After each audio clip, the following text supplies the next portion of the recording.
The doctor would not look her in the eyes. That is how Maria knew her life was ending. She sat in the prison medical room, handcuffed to a metal chair that had held 1,000 desperate women before her. The fluorescent lights buzzed overhead like dying insects. Outside the reinforced window, rain hammered the bars. The doctor shuffled papers, cleared his throat, and said the words that would change everything. 6 months, maybe less. The cancer has spread. Maria's hands did not shake. She had learned years ago how to hide her pain. But inside, something broke, not because of death, but because of the one face she saw when she closed her eyes. Luis, her son, her boy, now a man who refused to know her name. "Is there treatment?" she asked quietly. The doctor finally met her gaze. His eyes were tired, sad. "Not here. You would need a specialist, chemotherapy, hospice care eventually. You can apply for compassionate release, but..." He did not finish. They both knew what he meant. Women like her did not get second chances. Maria nodded. "Thank you for telling me." As the guard led her back through the corridors, the sound of metal doors slamming echoed like gunshots. Each one reminded her of the night that destroyed everything. The night 12 years ago when she made one terrible choice that killed an innocent person and imprisoned her son in shame. She had been driving home from her night shift at the diner, exhausted, distracted for just 3 seconds by Luis's text message asking when she would be home. 3 seconds. That is all it took. The man on the bicycle never saw her coming. By the time she hit the brakes, it was too late. The court called it vehicular manslaughter, negligence. They gave her 15 years. But the real sentence was Luis's face in the courtroom, 17 years old, crying, unable to look at her. She had promised to protect him from shame. She had failed. Back in her cell, Maria lay on the thin mattress and stared at the cracked ceiling. Her cellmate, a young woman named Amber, pretended to sleep, but Maria knew she was listening. "You okay?" Amber whispered. "Yes," Maria lied. That night, Maria dreamed of Luis as a little boy running toward her in a field of sunflowers, laughing, arms open wide. She woke up with tears on her face and the taste of regret. Tomorrow, she would write him a letter. Tomorrow, she would try again. Tomorrow, she would begin the fight of her life, not for freedom, but for forgiveness. Maria's hand trembled as she wrote, not from fear, but from hope, that dangerous, foolish thing that refused to die even in a place like this.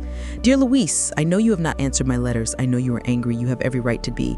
But I need you to know something. I am sick. The doctors say I have 6 months, maybe less. I do not write this to make you feel guilty. I write because I love you, and I need you to know that before I leave this world. I am sorry, mijo. I am so sorry for everything. Your mother, Maria." She folded the letter carefully and placed it in the envelope. That afternoon, she gave it to the mail officer, a heavy-set woman named Officer Briggs, who always looked at inmates like they were insects. "Another one," Briggs said, glancing at the address. "You know he ain't gonna read it." "Maybe this time," Maria said softly. Briggs shrugged and tossed it in the outgoing mail basket. 2 weeks later, it came back, returned to sender, unopened. Maria stared at the envelope in her hands. She could feel the weight of all the words inside, unread, unwanted. She sat on her bunk and did something she had not done in years. She broke. Silently, shoulders shaking, she cried into her pillow while Amber pretended not to notice. The other inmates had started talking. Maria heard the whispers in the cafeteria, felt the stares during recreation time. Some pitied her, others did not believe her. "She's faking it," someone muttered behind her in line for dinner. "I heard she's manipulating that nurse inmate, what's her name, Jenna, getting free checkups. Probably ain't even sick, just wants sympathy." Maria said nothing. She had learned long ago that defending yourself in prison only made things worse. But the words cut deep like glass in her lungs. It was Jenna who found her in the library that Thursday afternoon. Jenna was different from most inmates, educated, kind, serving time for writing illegal prescriptions after her daughter's death. She had medical training and worked in the prison infirmary. "I heard what they're saying," Jenna said quietly, sitting beside Maria. "Are you really sick?" Maria looked up from the book she was not reading. "Yes." "What kind?" "Pancreatic cancer, stage 4. Jenna's expression softened with genuine compassion. "I'm sorry. I'm really sorry." For a moment, neither spoke. Then Jenna asked, "Have you told your family?" "I tried. My son does not want to hear from me." Jenna reached over and squeezed Maria's hand. It was the first kind touch Maria had felt in months. "Maybe he just needs time," Jenna said softly. "I do not have time," Maria whispered. That evening, Maria requested to speak with the prison chaplain, a gentleman named Father Timothy who had been visiting the prison for 20 years. He found her in the chapel, kneeling before a simple wooden cross. "Maria," he said softly, "I heard about your diagnosis. How can I help?" I need to apply for parole, for compassionate release. Will you help me write the letter? Father Timothy sat beside her. Of course, Maria, but you should know. It's very difficult. The board is strict. You would need to show remorse, rehabilitation, community support. I have shown remorse every day for 12 years, Maria said, her voice breaking. I killed someone. I know that. I carry that weight every moment, but I did not mean to do it.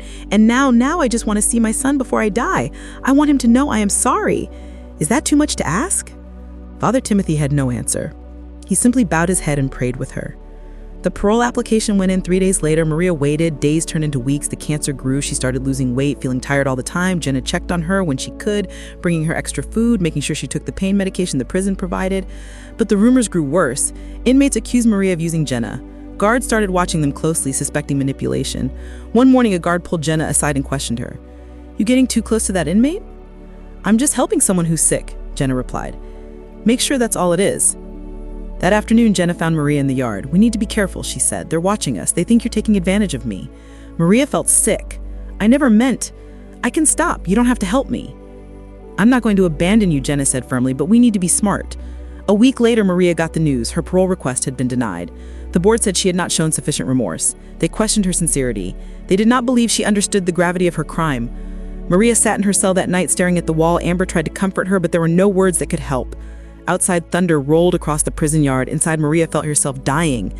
Not just from cancer, but from loneliness, from the weight of a mistake she could never undo, from the silence of a son who would not forgive her. She picked up her pen and wrote another letter to Luis. She knew he wouldn't read it, but she wrote anyway because hope, even foolish hope, was all she had left.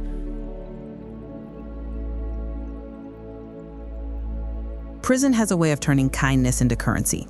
And currency, in a place like this, always comes with a price. The rumors about Maria and Jenna spread like wildfire through the cell blocks. In the showers, in the yard, in the whispered conversations after lights out, the story grew and twisted until it barely resembled the truth. She's using that nurse for free medical care? Jenna's stupid if she thinks Maria actually cares about her. I heard Maria threaten to snitch if Jenna didn't help her. None of it was true. But truth matters little when people need someone to blame, someone to hate, someone to make themselves feel superior to. Officer Vega, a young guard who had been watching Maria for weeks, finally pulled her aside during yard time. I'm watching you, Vega said coldly. I know your type. You manipulate people. You make them think you're the victim, but I see through it. I do not know what you mean, Maria said quietly. Jenna, you're using her. If I find out you're coercing her in any way, you'll go to solitary. Understood? Maria wanted to defend herself, to explain that Jenna was helping her out of kindness, not manipulation. But she knew it would not matter. In prison, you are guilty until proven guilty. That night, Jenna came to Maria's cell after count. She looked upset, tired. We need to stop. I can't keep helping you. It's causing too many problems. Maria felt her heart sink, but she understood. It is okay. I am sorry I brought trouble to you. No, Jenna said, her voice cracking. That's not. I don't want to stop helping you, but they're threatening to write me up. If I get in trouble again, they'll add time to my sentence. My daughter, she's getting married next year. I have to be there. I have to get out on time. Maria reached through the bars and took Jenna's hand. Then you must stop. Your daughter needs you. I will be okay. You won't be okay, Jenna whispered. You're dying. We are all dying, Maria said softly. Some of us just know when. After Jenna left her cell, Maria lay awake for hours. The pain in her abdominal was growing worse. The prison medication barely touched it anymore. She knew she needed better treatment, real hospice care, but the parole board had denied her. The system had no mercy for women like her. The next morning during breakfast, a new inmate, a harsh woman named Rita, who controlled half the drug trade in the prison, approached Maria's table. I heard you're dying, Rita said, not unkindly. Yes, Maria replied. I heard your son won't visit you. Maria said nothing. Rita sat down across from her. I got a son too. He's in the system. I ain't seen him in 6 years. You know what I learned? Kids don't know us nothing, especially when we messed up their lives. I know, Maria said quietly. So why you keep trying? Why not just let go? Maria looked Rita in the eyes. Because I am his mother. And even if he never forgives me, even if he never reads my letters, even if I die alone in this place, I need him to know that I loved him. That is all I have left. Rita was quiet for a moment, then she nodded.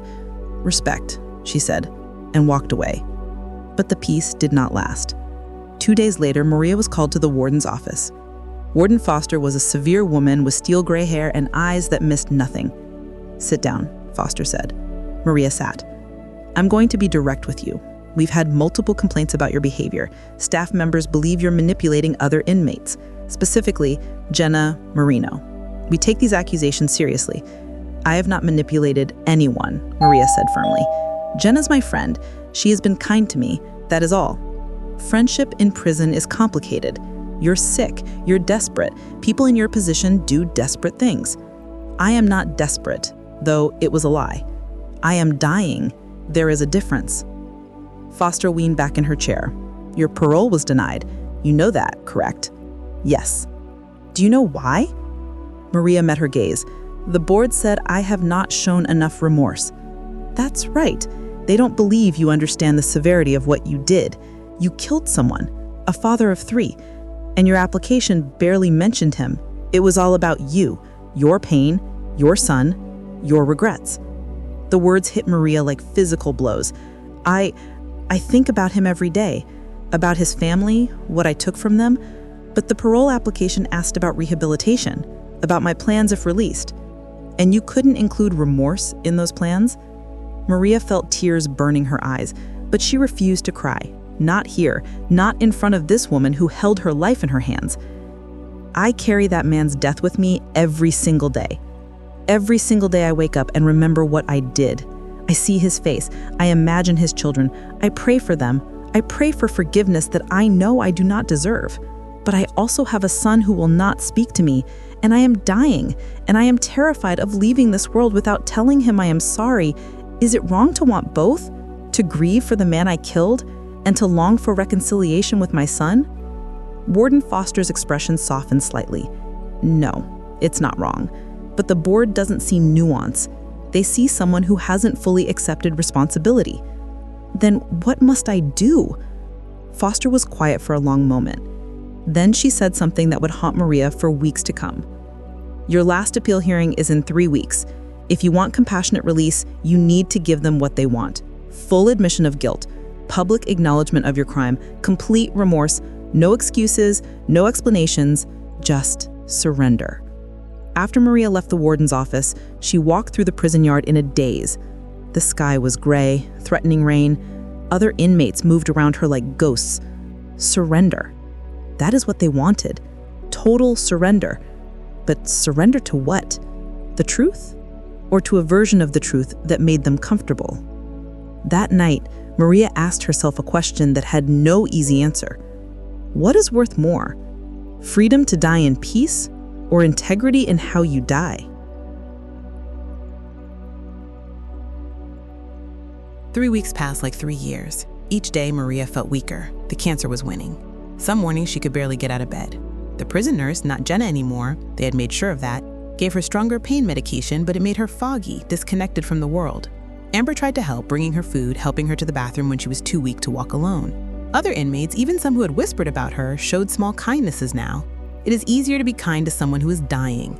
Death makes saints of us all. Father Timothy visited twice a week. He prayed with her, read scripture, listened when she needed to talk. "Are you afraid?" he asked one afternoon. "Of dying? No," Maria said. "I'm afraid of dying without seeing Luis. I'm afraid he will spend his life hating me. That is worse than death." "Have you decided what you'll say at your appeal?" Maria was quiet. The question had haunted her for weeks. The warden's words echoed constantly. Give them what they want, total surrender. "I do not know," she finally said. "They want me to confess more than what is true, to say I was reckless, careless, that I did not care. But that is not what happened. I was tired, yes. Distracted for 3 seconds, yes. But I was not reckless. I did not care. It was an accident, a terrible, life-destroying accident. But they want me to make it sound like I am a monster. And I am not a monster. I am just broken." Father Timothy nodded slowly. "The truth is complicated, but the system likes things simple. So I must lie to be free? That's a question only you can answer." The night before her appeal hearing, Maria could not sleep. She lay in the darkness, listening to the sounds of the prison, women crying, guards walking their rounds, the constant hum of fluorescent lights in the corridor. She thought about the man she killed, James. She had learned his name during the trial. James Anderson, 42 years old, father of 3, husband, teacher. He had been riding his bike home from tutoring students. He died 2 hours after her car hit him. She thought about his wife's face in the courtroom, the raw pain, the hatred in her eyes, deserved hatred. She thought about Luis, 17 years old, trying to be brave, trying to understand why his mother had destroyed everything. And she thought about herself. Who was she? A good woman who made one terrible mistake? Or someone who deserved everything that had happened to her? The appeal hearing was held in a small room with fluorescent lights and no windows. The parole board consisted of 5 people sitting behind a long table. They looked tired, bored, like they had heard 1,000 stories just like hers. Maria sat alone at a small table facing them. Her hands were handcuffed. She wore her prison uniform. She had lost so much weight that it hung loose on her frame. The chairman, a gray-haired man named Mr. Lawrence, spoke first. "Maria, this is your final appeal for compassionate release. You've been denied twice before. This is your last opportunity. Do you understand?" "Yes, sir." "The board needs to understand that you fully comprehend the gravity of your crime and that you pose no risk to society if released. We need to hear, in your own words, why you believe you deserve this release." Maria took a deep breath. This was the moment. Freedom or integrity? Peace or truth? She began to speak. 12 years ago, I killed a man. His name was James Anderson. He was 42 years old, a father of 3, a husband, a teacher. He had been riding his bike home from tutoring students. He died 2 hours after my car hit him. She paused. The board members watched her. I was driving home from work. I was tired. I was distracted for 3 seconds by a text from my son. That is all it took. 3 seconds and a life was over. His life, my son's life, my life, all destroyed in 3 seconds. Her voice cracked, but she continued. I have replayed that night 1,000,000 times. If I had left work 5 minutes later, if I had not looked at my phone, if I had been more careful. But I cannot change it. It happened. And I carried a weight every single day. One of the board members, a woman, leaned forward. "Maria, you've read your file. We know the facts of the case. What we need to understand is whether you truly accept full responsibility for your actions without excuses." This was it, the moment of choice. "I accept responsibility for what I did," Maria said carefully. "I was driving. I was distracted. I killed someone. That is the truth. But you are asking me to say I was reckless, that I did not care, that I am the kind of person who drives without regard for others. And that is not true. I was not drunk. I was not speeding. I was not texting while driving. My phone was in my purse. I glanced at it for 3 seconds. 3 seconds. And yes, that was wrong. That cost a life. I was human. And humans make mistakes. Terrible mistakes. And I am sorrier than words can express. But I will not lie and say I am someone I am not just to make you feel better about releasing me." The room fell silent. Mr. Lawrence frowned. "Maria, this board needs to see genuine remorse, not explanations, not justifications, remorse." "I have remorse," Maria said, tears now streaming down her face. "I have so much remorse I can barely breathe. I think about James Anderson every single day. I pray for his family. I pray they find peace. I've written them letters apologizing, though they have never responded. I understand their hatred. I deserve it. But I also deserve to tell the truth. And the truth is that I made a mistake, a horrible, unforgivable mistake. But I am not a monster, and I will not pretend to be one just so you can feel better about releasing me." Another board member, an older woman, spoke softly. "You're dying, Maria. You could be released to hospice care. You could see your son. Why are you making this difficult?" "Because if I lie now, I lose the last thing I have left, my integrity. My son will not speak to me. He thinks I'm a liar. He thinks I make excuses. If I confess to things I did not do just to get out of prison, he will be right. And I would rather die here, telling the truth, than die flee, having lied." The board deliberated for 20 minutes while Maria was waiting in a holding cell. She felt strangely calm. She had made her choice. Whatever happened now was out of her hands. But when they called her back in, Mr. Lawrence looked at her with an expression she could not read. "Maria, this board has heard your statement. We will make our decision within 2 weeks. But I want you to understand something. Compassionate release is not about what you want. It's about whether society benefits from your release. You've shown remarkable conviction, but conviction isn't the same as rehabilitation. We'll notify you of our decision." Maria was led back to her cell. She felt neither hope nor despair, just exhaustion. But that night, something unexpected happened. Father Timothy came to see her, excited. "Maria, I need to tell you something. The prison is hosting a vigil this Sunday, a community event. Families can attend, inmates can speak, share their stories. It's part of a new restorative justice program. I've arranged for you to be one of the speakers." "Maria, I do not think." "Maria, listen. This is an opportunity, not to convince the board, but to speak your truth to anyone who will listen. Maybe Luis will hear about it. Maybe he'll come, maybe he won't. But you'll have said what you need to say." Maria wanted to refuse, but something in Father Timothy's eyes made her pause. "What would I say?" "The truth, just the truth." 3 days later, on a cool Sunday afternoon, the prison chapel was filled with people. Inmates sat in the front rows, behind them family members, volunteers, community supporters. At the back, standing near the door, was a young man with Maria's eyes and his father's build. Luis had come. Maria did not know he was there. She sat with the other speakers, nervous, weak, feeling like she might collapse at any moment. When it was her turn, she walked slowly to the microphone. She looked out at the faces, some kind, some curious, some judgmental, and she began to speak. Maria stood at the microphone, looking out at the sea of faces. Her legs felt weak, her hands trembled. For a moment, she could not remember why she was there. Then she saw an older woman in the third row crying quietly, and Maria remembered. These were people carrying their own pain, their own mistakes, their own grief. She cleared her throat and began, "My name is Maria. I have been in this prison for 12 years. I am here because I killed someone." The chapel was silent. Every eye was on her. His name was James Anderson. He was a father, a husband, a teacher. He was 42 years old. He was riding his bicycle home one night, and I hit him with my car. He died because of me. Maria paused, gathering strength. For 12 years, I have asked myself the same questions. Why did I look at my phone? Why did I not see him? How could 3 seconds destroy so many lives? I have no good answers. I was tired. I was distracted. I made a terrible mistake, and I can never undo it. She saw some people nodding, others looked away. I have a son. His name is Luis. When this happened, he was 17 years old. He was a good boy, smart, kind. He wanted to go to college. He wanted to be an engineer. But after the accident, after the trial, after I came here, everything changed for him. People talked. People judged. He carried my shame everywhere he went. Maria's voice broke, but she continued. 3 months ago, I was diagnosed with cancer, terminal. The doctors say I have a few months left, maybe less. I applied for compassionate release so I could receive treatment outside, so I could maybe see my son one last time, so I could die somewhere other than a prison cell. She wiped her eyes. The parole board asked me to confess to more than what I did, to say I was reckless, careless, that I did not care about human life. They wanted me to paint myself as a monster so they could feel righteous about releasing me. And I said no. A murmur went through the chapel. Even Father Timothy looked surprised. I said no because if I lie now, I lose everything. My son thinks I'm a liar. He thinks I make excuses. If I confess to things I did not do just to get out of prison, he will be right about me. And I would rather die here telling the truth than die free having lied. Louis stood at the back of the chapel, frozen. He had come out of curiosity, drawn by a flyer he had seen at his workplace. He had not planned to stay. He had not planned to feel anything. But hearing his mother's voice, older, weaker, but still his mother's voice, broke something inside him. Maria continued speaking, but I want to say something to everyone here, to the inmates, to the families, to anyone who has made a mistake that they can't undo. You are not your worst moment. You are not your biggest mistake. You are a human being who did something terrible.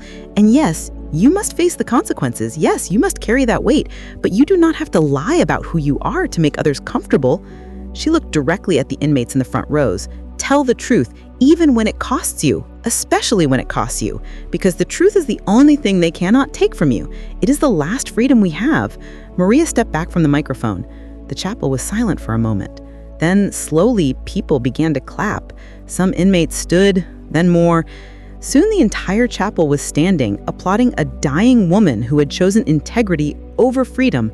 Luis stood at the back of the chapel, unable to move, unable to stop crying.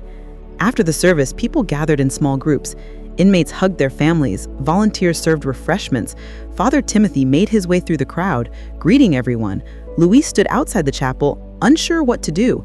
He had not planned to reveal himself. He had not planned to feel this overwhelming flood of emotion. He had spent 8 years building walls around his heart, 8 years convincing himself that his mother was selfish, that she made excuses, that she never truly understood what she had done. But he had just heard her refuse freedom to maintain her truth. He had heard her say her name with such love, such pain, such regret. Father Timothy found him there, standing alone in the fading sunlight. "You are Luis," Father Timothy said softly. It was not a question. Luis nodded, unable to speak. "She talks about you every day," Father Timothy said. "Every single day. She loves you more than her own life." "I know," Luis whispered. "I have always known. That is what makes it so hard." "What makes it hard?" "Forgiving her means admitting I was wrong to hate her. It means letting go of the anger that has kept me going for 8 years. It means facing my own guilt." Father Timothy waited. "I was the one who texted her that night," Luis said, his voice breaking. I asked her when she would be home. If I had not sent that message, she would not have looked at her phone. She would have seen him. He would still be alive. It is my fault too, and I have blamed her for 8 years because it was easier than blaming myself. Father Timothy put a hand on Luis's shoulder. Have you ever told her that? No, how can I? She is in prison. She is dying. How can I add to her pain? Maybe it wouldn't add to her pain. Maybe it would help her understand why you've been so angry. Luis shook his head. I do not know if I can face her. Then do not face her today, Father Timothy said gently. But think about it. She doesn't have much time, and neither do you. Some chances don't come twice. That night, Luis sat in his apartment staring at the box he had kept hidden in his closet for 8 years. Inside were all the letters his mother had sent him, every single one, unopened, unread, but carefully saved. He had told himself he kept them as evidence of her persistence, her refusal to let him go, but the truth was simpler and more painful. He had kept them because he could not bear to throw away the last connection to his mother. Even in his anger, even in his hurt, he had never stopped loving her. With trembling hands, he opened the first letter, then the second, then the third. He read through the night, tears streaming down his face as he heard his mother's voice in every word. Dear Luis, I know you are angry. You have every right to be. But I need you to know that I think about you every day. Dear Luis, I had a dream about you last night. You were 7 years old and we were at the park. Dear Luis, I heard you graduated from technical school. I'm so proud of you, mijo. Dear Luis, I know you haven't answered my letters. I know you may never answer them, but I will keep writing because you are my son and I love you. By dawn, Luis had read every letter. He sat surrounded by open envelopes, his mother's words echoing in his mind. He picked up his phone, his hands shook as he searched for the prison's contact information.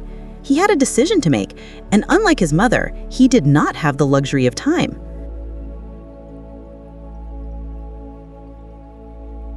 The call came on Tuesday morning. Officer Briggs knocked on Maria's cell door during breakfast. You have a visitor request, Briggs said, her voice surprisingly gentle. Your son. Maria thought she had misheard. My son? Louis. He's requested a visit for this afternoon. You want it or not? Maria's heart raced so fast she thought it might stop. Yes, I want it. The hours until visitation felt like years. Maria changed into her cleanest uniform. Amber helped her brush her hair, which had grown thin from the cancer. She looked in the small metal mirror and saw a stranger, gaunt, pale, aged beyond her 57 years. Would Louis even recognize her? You look beautiful, Amber said, though they both knew it was not true. I look like death, Maria said. You look like her mother. That is all that matters. The visitation room was crowded with families. Children laughed, couples held hands across tables, guards stood at intervals, watching everything. Maria sat at table 7, her hands shaking so badly she had to clasp them together. She watched the door, heart pounding, barely breathing, and then he walked in. Louis was taller than she remembered, broader. A man, not the 17-year-old boy she had last embraced. He had her eyes and his father's strong jaw. He wore a simple blue shirt and jeans. He looked tired, scared, but he was there. Their eyes met across the room. For a moment, neither moved. Then Louis walked toward her, slowly, as if walking through water.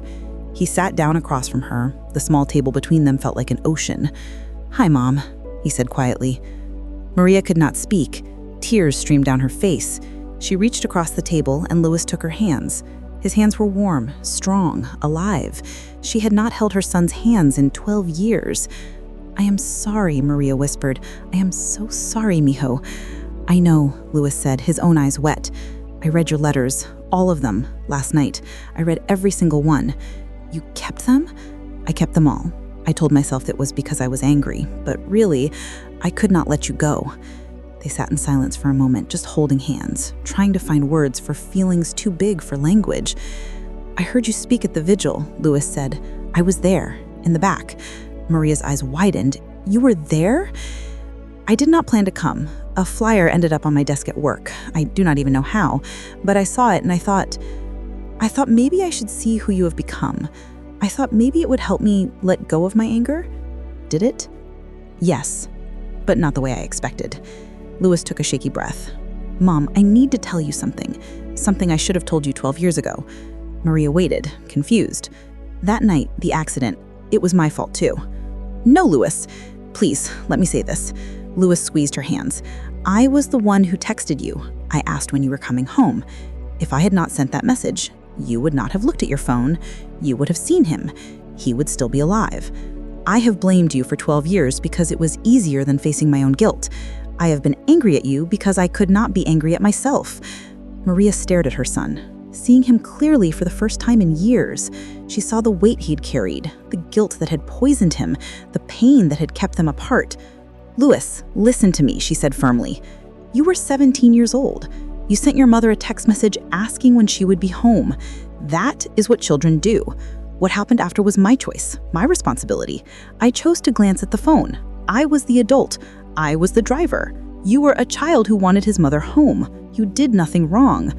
But if you had not texted me, I might have been distracted by something else. A song on the radio, a thought in my head. We can spend our whole lives creating chains of what ifs, but it does not change what happened. I killed someone, not you, me. And I have never, not for 1 second, blamed you." Louis broke down, sobbing like the 17-year-old boy he had been. "I am so sorry, Mom. I am so sorry I left you alone. I am sorry I didn't visit. I am sorry I was too angry and too scared and too guilty to just love you." Maria stood, came around the table, and held her son. A guard started to intervene, but another guard stopped him, shaking his head. "Let them have this moment." Mother and son held each other and cried 12 years of tears. When they finally sat back down, Louis wiped his face. "The priest, Father Timothy, he told me you are very sick. Is it true?" "Yes." "How long?" "Not long. Weeks, maybe." Louis's face crumbled. "I wasted so much time. We have time now, right now. That is all anyone ever has." They talked for 2 hours. Louis told her about his life, his job as a mechanic, his small apartment, his girlfriend Emma, who had encouraged him to come today. Maria told her about the women she had met in prison, about Jenna and Father Timothy and Amber. She told her about her diagnosis, about the parole board, about her choice to tell the truth, even when it cost her freedom. "You could be out now. You could be getting treatment. Maybe, but I would have lied to get out. And then what? Die knowing I betrayed myself at the end? I could not do that, especially not to you." "To me?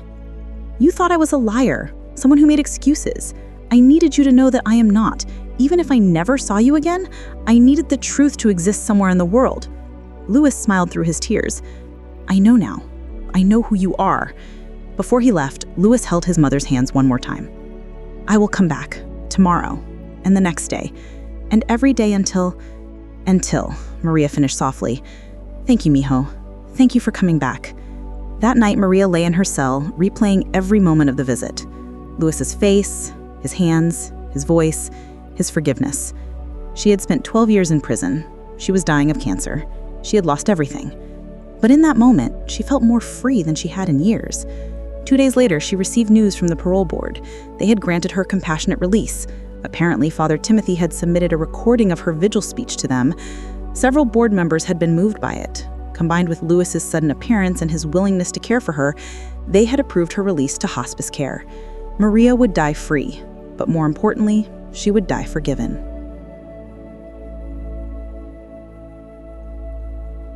Maria's release happened on a Thursday morning. She walked out of the prison wearing donated clothes, a simple blue dress that hung loose on her thin frame. Louis waited in the parking lot, leaning against his truck, and when he saw her, he ran. They embraced in the sunlight, real sunlight, not filtered through bars or wire mesh. The sky was impossibly blue. "Ready to go home?" Louis asked. Maria nodded, too overwhelmed to speak. Home was a small hospice facility on the edge of town. It was clean, quiet, peaceful, nothing like prison. Maria had a room with a real window that looked out on a garden. She had a comfortable bed. She had nurses who called her by her first name and treated her like a person, not a number. Louis visited every day, sometimes twice a day. He brought Emma to meet her. Emma was kind, gentle, with warm eyes and a quick smile. She held Maria's hand and told her about the wedding they were planning. "You are invited," Emma said, if you are able to come." "I would like that," Maria said, knowing she would not live to see it. But the invitation itself was a gift. Father Timothy visited too, and Jenna, who had been released 2 weeks earlier and immediately came to see Maria. They cried and laughed and remembered the hard days that had somehow led to this moment of grace. Even Amber sent letters, which the hospice staff read aloud to Maria when she was too weak to read herself. The days passed in a gentle rhythm. Louis would arrive in the mornings and they would talk about everything, about nothing. They talked about Louis's childhood, about his father who had died when Louis was 12, about memories that made them laugh and memories that made them cry. One afternoon, as they sat in the garden watching birds flutter around a feeder, Luis said, "Mom, I never asked, do you believe in heaven?" Maria thought for a moment. "I do not know, but I believe in forgiveness, and if forgiveness exists, then maybe heaven is real too." "I forgive you," Luis said. "I want you to know that, completely. I forgive you." Maria reached over and took his hand. "I forgive you too, mijo, for all the years of silence, for the anger. I understand it, and I forgive it. You were not the one who needed forgiving. Yes, you were. We all need forgiving. That is what makes us human."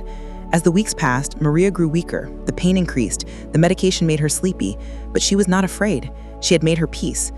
One evening, as the sun set orange and gold over the garden, Maria asked Luis to sit close. "I need to tell you something," she said, her voice barely a whisper. "What is it, Mom?" "I am not sorry for refusing to lie. I am not sorry for choosing truth over freedom, because the truth brought you back to me, and you were worth more than any lie." Luis kissed her forehead. "I am glad you did not lie. Promise me something. Anything. Promise me you will not carry guilt anymore. What happened was an accident, a tragedy, but it is over. You have your whole life ahead of you. Live it, mijo. Live it with joy, with love. Do not waste one single day on regret." "I promise," Luis whispered. Maria died 3 days later on a Tuesday morning. Luis was holding her hand. The sun was shining through the window. A bird was singing outside. She took one last breath, smiled slightly, and was gone. The funeral was small. Luis and Emma, Father Timothy, Jen and her daughter, a few women from the prison who had been released and remembered Maria's kindness. They buried her next to Luis's father in a cemetery with old oak trees and wildflowers. Father Timothy spoke at the service. Maria taught us that truth is worth more than freedom, that integrity matters more than comfort, that love persists beyond walls, beyond years, beyond death itself. She made a terrible mistake. She paid for it, but she never lost herself. And in the end, she found what she was looking for: reconciliation, forgiveness, peace. After the funeral, Luis went through his mother's belongings. There was not much: the clothes she had worn from prison, some books, her Bible, and a letter addressed to him, dated 3 days before she died. "Dear Luis, if you are reading this, I'm gone. And that is okay. I'm not afraid anymore. I want you to know that the last weeks of my life were the happiest I have known in 12 years. Not because I was out of prison, not because the pain was less, but because I had you back, because I got to hold my son's hand, because I got to hear you laugh and see you smile, and know that you forgave me. That was worth everything. I also want you to know something about the truth.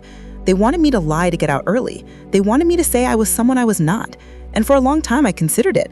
I wanted to be free. I wanted to see you. I wanted to die outside those walls. But then I realized something. If I lied to get free, I wouldn't really be free. I would just be carrying a different kind of prison with me. The truth is the last freedom we have. It is the one thing no one can take from us unless we give it away. So I kept my truth, and it brought you back to me. And that was worth more than any lie. Live well, mijo. Love Emma. Have children. Tell them about their grandmother. Tell them she made a terrible mistake, but she never stopped trying to do right. Tell them that truth matters, that integrity matters, that love is stronger than walls.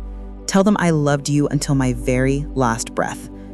Your mother, Maria." Luis folded the letter carefully and put it in his wallet, where he would carry it for the rest of his life. 6 months later, he and Emma got married.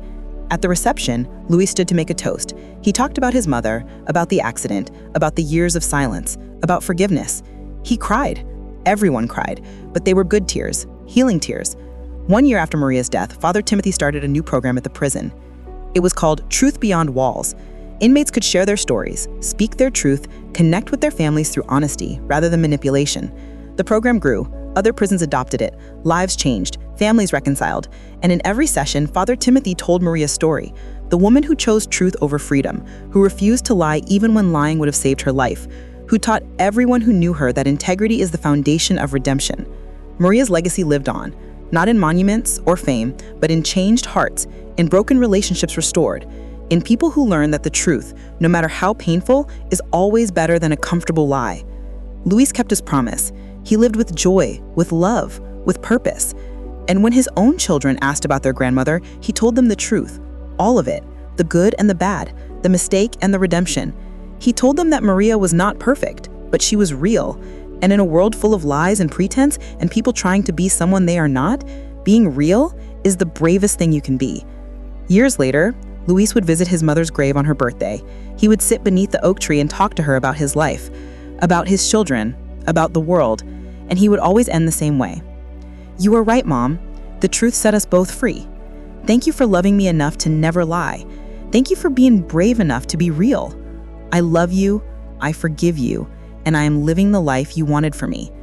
The wind would rustle the leaves above him, the sun would shine through the branches, and Luis would feel in that moment his mother's peace. Because love persists beyond walls, beyond years, beyond death itself. And the truth, the simple, painful, beautiful truth, is what sets us free.